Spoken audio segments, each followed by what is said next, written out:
চিন্তা কর উঠোনে মাছ। হ্যাঁ কি আশ্চর্য। হ্যাঁ আসতে হতো মাছ আসতে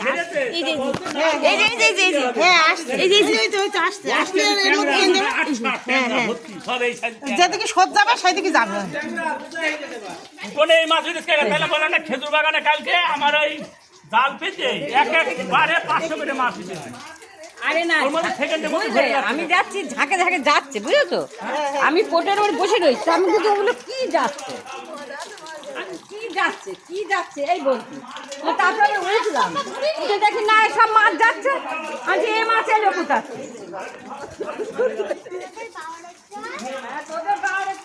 এই যে আরেকটা এই যে অনেকগুলো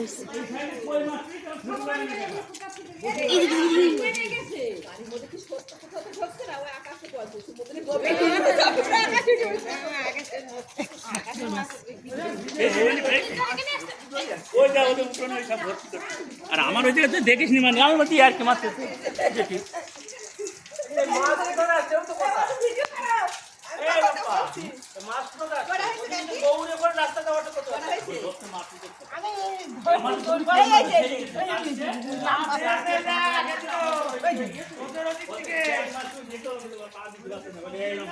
আমার ওই স্রোত থেকে ওপরে উঠেছে, এবার নিচে নামছে। আগে তারপর নিচে নামে। এবার মোবাইল পাঠিয়ে দিবা তো। হ্যাঁ মা ওটা কি এই মাছটা নেবেন না না ওই গর্ততে গুলো হয়েছে। এই সবই খাইতে হবে। এবার জল ছিল না, আমি তাই বলছি জল ছিল না, তাই মাছ আনে এনে ভালো সাইজ সব এরকম সাইজ ভাইয়া দেখে একটু ওই মাছ কি তুলছো। এই আমার আর তুলো না, পুকুরে বড় মাছ মাছ কই ধরো মাছ আর নেই তো মাছ হয়ে গেছে। তাহলে এত মাছ এর আমাদের ওকে এই দেখ হ্যাঁ ওই গর্তের মধ্যে কাটি দিতে হবে, কাটি এই মা তুই পড়ে মরবি সব চলে গিয়েছে মা। সারা উঠোন সেই গেছে, তোমাদের উঠোন দিয়ে এমনি সব সেই গেছে সব দল মেরেছে।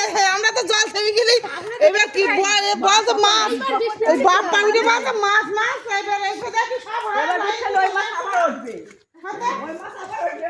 এটা তো উদন দিয়ে যায় জল যাচ্ছে না আমাদের ওইদিকে এই উদন এই এই